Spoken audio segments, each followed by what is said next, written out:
മകനെ ജീവിതകാലം മുഴുവൻ നമ്മുടെ കർത്താവായ ദൈവത്തെ ഓർക്കുക.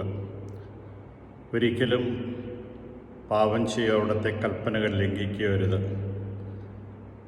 തോബിത്തിൻ്റെ പുസ്തകം 4-ാം അധ്യായം 5-ാം വാക്യത്തിൽ നമുക്ക് കാണുവാൻ കഴിയും.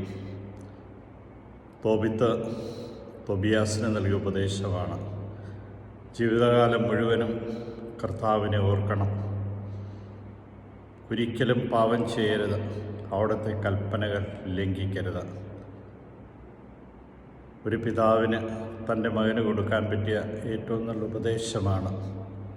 നല്ലൊരു ജീവിത മാതൃക നൽകിയ പിതാവ് തൻ്റെ പുത്രനെ ഉപദേശിക്കുമ്പോൾ അത് പുത്രന് മനസ്സിലാക്കുവാനായിട്ട് കഴിയും.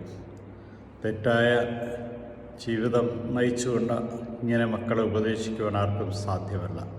അതുകൊണ്ട് നല്ല മാതൃകകൾ നമുക്ക് നൽകുവാൻ കഴിയണം.